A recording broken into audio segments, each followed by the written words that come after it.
وقل رب زدني علما.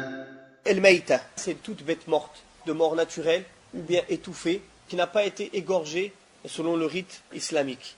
Car Allah subhanahu wa ta'ala a dit clairement, dans le sens des versets, dit, je ne trouve pas dans ce qui m'a été révélé quelque chose d'illicite à manger, sauf ce qui est d'une bête morte, du sang coulé ou la viande de porc, car c'est impur. Aussi, s'il a été coupé de la bête alors qu'elle est vivante, c'est considéré comme maïta. Par exemple, un bras ou une jambe a été coupée de la bête alors qu'elle est vivante. Alors ce bras-là est haram à manger. Car le prophète alayhi salam l'a dit. Et ça, c'est un châtiment pour la bête. Vous imaginez? Par contre, il y a certaines choses qui ne rentrent pas dans le maïta. Comme قال الله سبحانه وتعالى في القرآن الكريم ومن أصوافها وأوبارها وأشعارها أثاثا ومتاعا إلى حين. Donc l'aswaf ou l'ash'ar, toutes ces choses-là, ça ne rentre pas partie de le maïta. Même si ça a été d'une bête non égorgée. Par exemple, la laine qui a été prise d'une bête non égorgée, ou ses cheveux, ses poils, tout ça, Inch'Allah, c'est pur. Et Cheikh l'Islam Ibn Taymiyyah, rahimahullah, a rajouté à tout cela, toute chose qui ne garde pas en elle le sang, c'est pur. Les cornes, pareil, le poisson, même s'il est mort, il est halal. Car le prophète, alayhi salam, a dit dans le hadith sahih, l'eau de la mer est pure et sa bête morte est halal. Parmi les choses qui sont exclues, des choses illicites parmi le maïta, la peau tannée. Dans le hadith qui est rapporté par l'imam Muslim, rahimahullah ta'ala, si la peau est tannée, elle est purifiée.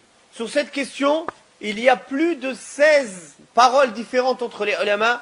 En bref, Inch'Allah, toute bête dont la peau a été tannée, égorgée ou non, halal à manger ou non, cette peau est pure. Il y a ikhtilaf pour la peau aussi du chien et du cochon. Certains disent que si elle est tannée, elle devient pure. Il y a certains ulama qui considèrent que le cochon et le chien sont des animaux qui ne peuvent pas se purifier. Donc c'est pour ça, le plus sûr c'est de délaisser. Laisse ce qui est douteux pour ce qui n'est pas douteux, comme le prophète alayhi salatu wassalam a donné comme conseil. Les gants en croûte de cochon, les sacs à main et les chaussures en croûte de porc à délaisser. Mais si quelqu'un il insiste à avoir ça, on ne peut pas lui dire clairement que c'est haram. Aussi parmi les choses, Inch'Allah, qui sont halal, même si elles sont mortes, tout insecte qui n'a pas une circulation sanguine. Ils ont du sang, mais ils n'ont pas de circulation. C'est halal. Quelqu'un, par exemple, il a besoin de manger ça. Il mange au temps du prophète, alayhi salatu wassalam. C'est déjà arrivé. Le prophète, sallallahu alayhi wa sallam, a dit, il m'a été autorisé 2 bêtes mortes et 2 sangs. Le poisson, la sauterelle. Tout ce qui est comme la sauterelle, qui n'a pas de circulation sanguine, fourmis, abeilles, c'est halal. Les escargots, et un grand khilaf sur la question des escargots, Allahu a'lam, vaut mieux le délaisser.